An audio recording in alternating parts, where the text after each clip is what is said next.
আসসালামু আলাইকুম। আশা করি আপনার প্রত্যেকে অনেক অনেক ভালো আছেন। তো অনেক দিন ধরে ভিডিও করি না, আজকে অনেক দিন পরে ভিডিও করার মুড জাগলো। মাদি কবুতরগুলো গোসলের জন্য ছাড়লাম, অল্প কিছু মাদি কবুতর। আলহামদুলিল্লাহ গোসলটা সেরে নিতেছে। অল্প কিছু পরকাটা মাদি আছে, এখনও বেশ কিছু কবুতর বাইরে আছে, বাসায় আনা হয় নাই। অল্প কিছু মাদিগুলোকে ছাড়লাম গোসলের জন্য। আর এই বেয়াদবের বাচ্চা খালি ঘুরে ফিরে ওই ছাদে যায়। এখনও পরকাটা মাদিগুলো আটকা রাখছে, এগুলো ভয় লাগে পয়রা টেরা গেলে। দুটা খাকি মাদি আছে, এগুলো সোয়েবের মাদি, এগুলো জুবাইর দিয়ে গেছিলো। এটা সোয়েবের টুর্নামেন্ট খেলা মাদি, খাকি মাদিরা মাশাল্লাহ। এটাও সোয়েবের মাদি, এটা সম্ভবত পাল্লা করা হয়নি। আর একটা গেমের কবুতরের মা, এটারে রাখছি পরকাটা। কাজ করা কবুতর কালেকশন করছিলাম, অনেক সুন্দর একটা চোখের কবুতর। কবুতরটা অনেক হিংস্র, একটু দুর্বল হয়ে গেছে ইদানিং, ডিম ডিম পারবে মনে হয়।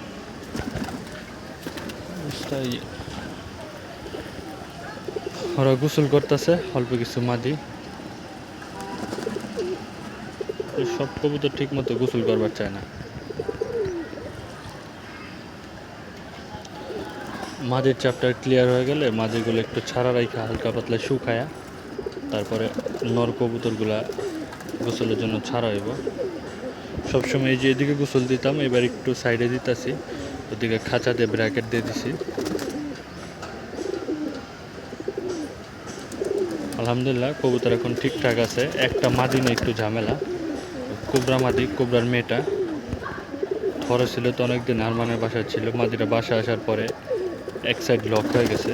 ওষুধপত্র দিলাম, টুকটাক কাজ হয়েছে, কিন্তু আপাতত সঠিকভাবে ওটা ঠিক হইতেছে না। নর কবুতরগুলো আটকানো, মাদি কবুতরগুলো ছাড়া দেখা, তাদেরকে গোসল করতে দেখা তারাও গোসলের জন্য প্রস্তুতি নিতেছে। মাদিগুলো ছাড়া দেখা নরগুলো একটু ডাকাডাকি করতেছে, হিট হয়ে গেছে।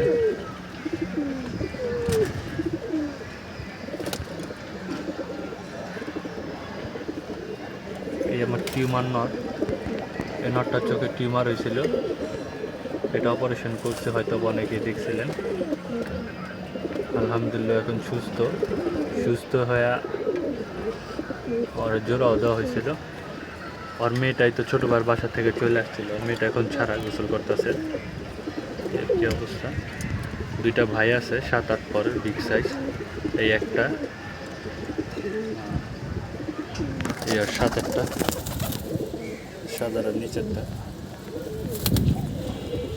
নটটা একটু সমস্যা আছে, খড়িগলা নটটা অনেকদিন ধরে ঠান্ডা হাঁপি কাশি লেগে গেছিলো, হাঁপি কাশি কমছে, ভিতরে ভিতরে এখনও ঠান্ডা। এই সাদা নটটা এবার একটু কালো কালো জিরা জিরা টাইপের হয়ে গেছে। আর একটা সাদা বাচ্চা নিয়ে এসেছিলাম এবার সোহাগের থেকে। 7 পর মারা যাওয়ার আগে তার 3টা বাচ্চা আছে আমার কাছে আলহামদুলিল্লাহ। এটা এই যে 3 সাইডের নটটা।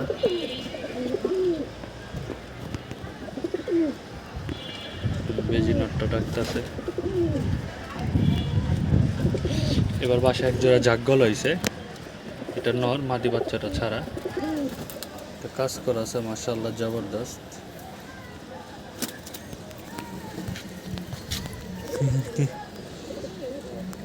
বেজিনার বাচ্চাটা নিচে নেমে দাঁড়ায় আছে, এই যে বয়স্ক খাকিটা। বেজিনার এটা বিকিবার থেকে কালেকশন করা ছিল। আর মাদিটা এখনও রাজুর বাসায় আনা হয় নাই। আর মাদিটা এটা যে শয়তান্নারের বাচ্চা, পুরো ওর মতোই। এই যে কোনটি গলানোর ছেলে, এটাও পাক ভাঙা। এই আর কি অবস্থা। টুকটাক কবুতর, এদেরকেও ছাড়ুম। মাদি কবুতরের গোসল শেষ হইলে এই যে এই মাদিটা একবার বাম সাইডে, এই মাদিটা হলো টিমনারের মেয়ে। এটাই ছোটোবার বাসার থেকে ছুইটা আইসা পড়ছিল। মাদি কবুতরগুলো মোটামুটি গোসল সেরে নিচ্ছে, ভালো মতো গোসল করে নিলে তারপর ওদের আটকে আবার নর কবুতরগুলো সিরিয়াল। যে বাচ্চা আসছে, বস যাক আমার সেরে যেতে হইব। ওদের গোসল শেষ হইলে তারপর নর কবুতরগুলো ছাড়ম গোসলের জন্য ইনশাল্লাহ। মাদি কবুতরগুলো আটকাইলাম গোসল টোসল করানোর পরে। 4-5টা বাচ্চা ছাড়া ছিল। নর কবুতরের খাঁচার গেট খুলে দিলাম। এখন এই নর কবুতর 4-5টা বের হয়ে উঠতেছে, বাকিগুলো বের হবে, ওদেরও পানি দেওয়া, বের হয়ে তারপর ওরা আস্তে আস্তে গোসলের প্রস্তুতি নিয়ে নেবে।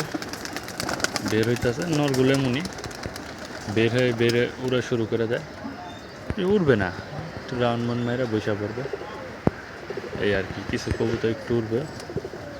এই নর বাচ্চাগুলো মাশাআল্লাহ দেখতে দেখতে বড় হয়ে গেছে, সবগুলো কবুতর বের হয়ে গেছে। পরকাটা কবুতরও আছে কিছু। গতকালকে পর আর একটু করে কেটে দিছি, যার কারণে আগের মতো আর উঠতে পারতেছে না। পরকাটা কবুতর পর একটু বেশি থাকলে ঝামেলা, পরে ওই রাটিরা হারায় যেতে পারে। আর্মি নটটা বের হইলে মাত্র বাচ্চাগুলো নিচে ছাড়া রাখছি ইচ্ছা করে, যাতে নরগুলো বের হয়ে উড়া না শুরু করে দেয়। মোটামুটি 2-3টা নর উঠতেছে, তো ওরাও নেমে যাব, সমস্যা নেই। তোরা বের হইতে দেরি করতেছে একটু, বেরো যাও, বেরোবে আস্তে আস্তে সব, আস্তে আস্তে সবগুলো বেরোবে।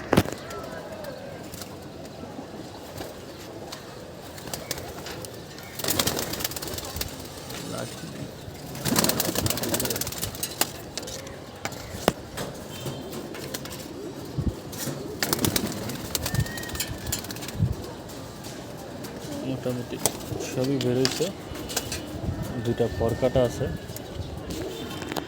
আর বুইরা খাকি নটটা আছে। বুইরা খাকি নটটা ছাড়ান যাবে না, ছাড়লে অনেক ডিস্টার্ব করে।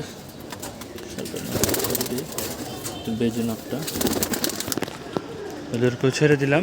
বুইরা খাকি নটটা আর ছাড়া যাব না, ওরা ছাড়লে ঝামেলা আছে। বয়স্ক কবুতর তো একটু লুচ্চা বেশি। নর কবুতরগুলো আস্তে আস্তে ওরা নিজেরাই সব আস্তে আস্তে নামবো, আস্তে আস্তে একটা 2টা করে নামবো। নাই মা গোসল শুরু করলে আস্তে আস্তে দেখা যায় যে সবগুলো ঝাঁপায় গোসল করে শুরু করবো। ওই 3-4টা কবুতর উড়াল দিয়েছে, আর উড়াল না দিলে সবগুলো ফার্স্ট টাইম নামে গোসল করা শুরু করে দিত। যাক আল্লাহ বলেছে, এখন এই যে ওরাই আস্তে আস্তে সব নামবো, নামা গোসল শুরু করতে হবে। ওয়েদার একটু ঠান্ডা ঠান্ডা, তো গরম পড়লে সাথে সাথেই নাইমে বাইরে ঝাঁপায় গোসল করা শুরু করতে। সাদা বাচ্চারা পুরো অবিকল কপি, আর প্রথম ভাইয়ের মতন। জোড়ার সেটটা নষ্ট হয়ে গেল, নটটা পরকাটা নিয়ে হারায় গেল। এরকম সব সময় খালি সাদা সাদা বাচ্চা সেট বাচ্চা বেরোতো। কবুতরগুলো মাশাআল্লাহ যেরকম উড়া ওই রকম আলহামদুলিল্লাহ পাল্লাও ভালো করে। গোসল শুরু করছে, আস্তে আস্তে সবই নামবে ইনশাল্লাহ, এরাও নামতেছে। ও কালপিটটা উঠতেছিল, অনেকগুলো কবুতর উঠতেছিল, আমি খেয়াল করিনি।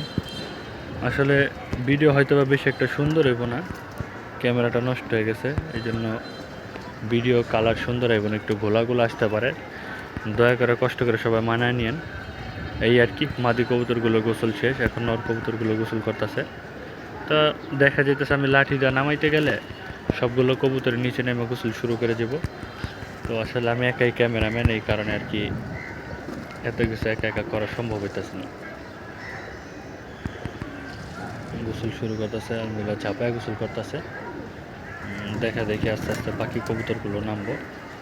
যেহেতু একটু জায়গা পরিবর্তন করছে, এই কারণে একটু আনইজি ফিল করতেছে, কারণ আগে এখানে ছিল, এখন এদিকে দিয়ে দিছি। সমস্যা নেই, সবগুলোই গোসল করবো। একটু সিপটা নামায় দিলে সবগুলোর নিচে। এই আর কি অবস্থা। অনেকদিন পর আপনাদের মাঝে আসলাম, চিন্তা করলাম অনেকদিন ধরে ভিডিও করি না, আজকে একটা ভিডিও করি। কবুতরগুলো গোসল করাই যাচ্ছে, কবুতরগুলো কী আপডেট শেয়ার করলাম। আপনাদের কবুতরগুলো কী আপডেট কমেন্ট করে আমার সাথে শেয়ার করেন, কারণ আপনাদের কবুতর অবস্থা বা কন্ডিশন জানা নাই। কমেন্ট করে জানা দেবেন ভাই এই অবস্থা, এরকম এরকম পরিস্থিতি, এগুলো করতেছি। আপনাদের কাছ থেকে অনেক কিছু শেখার আছে। তো ভিডিওটা এখন এই পর্যন্ত রাখলাম, ভালো থাকবেন সব, আসসালামু আলাইকুম।